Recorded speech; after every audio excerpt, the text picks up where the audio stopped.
So this yard we did over 2 years. The first year we dug the lawn out, covered some of it with paper, and put in the dry rock rivers. So those, in this yard there are 2 of them, and they snake through on either side of the yard, and they fall on different levels. So we did little waterfalls, so the water comes from each downspout through the yard. So they're on both sides.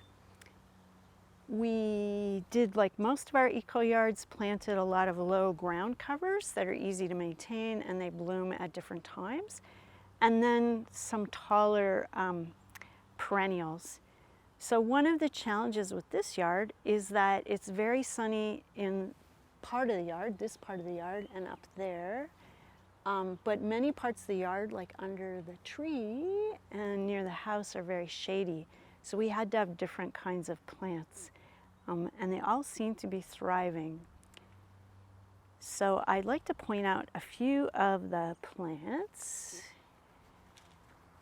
This bush here is a native bush called a russet buffaloberry, and the natives used to make soap out of it. Soapberry, they call it. This is a yew. It's the only evergreen that really does well in Calgary in the shade.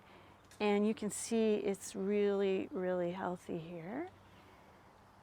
Over here, we have dogwood. So this bush is really colorful in the winter. The branches turn red and it offsets against the gray of the house, so it's gorgeous.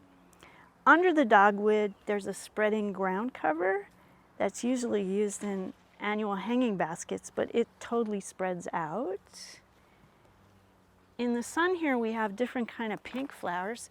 So the bees are loving the thyme right now. That's red creeping thyme. And the lighter pink flower is rock soapwort, and it likes to drape over walls and such. And the bright pink flower is called pinks. It's dianthus. So it also smells like carnation. It's got a beautiful fragrance.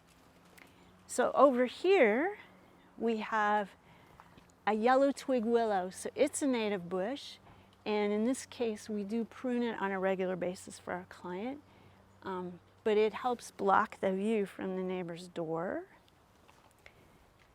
And then in here we have some dwarf birch, which are a wonderful native shrub.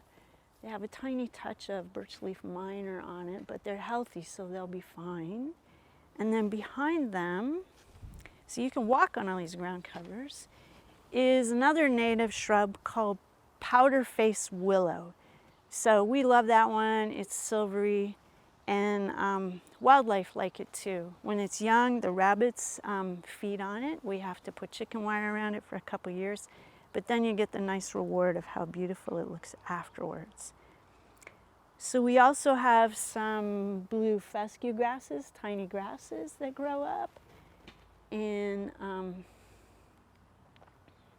over here under the tree, we have some shady plants. So this is actually a sun plant, but that's an iris. So it's so stunningly beautiful. That is a piece of grass in it. That's the flower of Quebec. And then this is one of my favorites. It's giant Solomon seal. So it is a cultivar of a native plant that grows here, and when it flowers, which it's not doing yet, it has beautiful white bells that hang down in an arc. You can go through the Rock River. Here we have a nice little ground cover called pussy toes. So it has stopped flowering now, but when it flowers, it has a little soft flower that's like the paws of a cat. That's why it's called pussy toes. This is a sedum, so they're very hardy here. And you can see the bees love that one too. And that's a beautiful blue bellflower. Now in this yard we have a lot of low junipers. So this one I love. It's actually called the Prince of Wales juniper. It was named after Edward, the Prince of Wales, because he had a ranch south of Calgary. And I used to go there when I was a kid and picnic. And that juniper came from that ranch. And then down here we have another type of juniper that's called blue rug juniper. So it's very low, spreads out, easy to maintain. Here we have wild strawberries, which are stellar ground cover almost anywhere except they take over. So my crew do maintain it. They need to come this afternoon actually, and they're just gonna cut it back. So another client of mine said, where you have wild strawberries, you have no weeds. So in some ways, if you wanna cover a large space inexpensively, wild strawberry are the plant for you. So we have one other plant I want to show, or two other plants. So this is Veronica Whitley. It's almost finished its flowering, but in the early spring, it's a carpet of these tiny blue flowers, and it will also bloom again in the fall. So it's very hardy, very colorful, very easy to maintain. And this is a tall grass that waves in the wind and invites you into the yard. There are a few more plants over here. So, rhubarb, you may think of it as just something you eat, but it actually can be a great ornamental plant. So there it is. There's our client's trowel. This is more of the pussy toes, and here actually are the flowers that you can see. They're like little soft pussy toes. And that grows natively near rivers in Calgary, the alpine rivers. A few other stellar shade plants up here. Right now they're in the sun, but they're usually in the shade, is masterwort.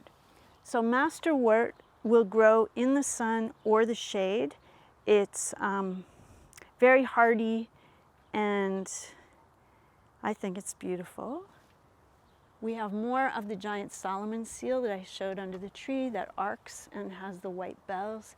And we have ostrich ferns. So ostrich ferns are about the only hardy fern in Calgary, and they love to grow near spruce trees. We have lots of hostas, which are very good in the shade. And we have bergenias, which also are good in the shade. And that's the overview of the plants in this yard.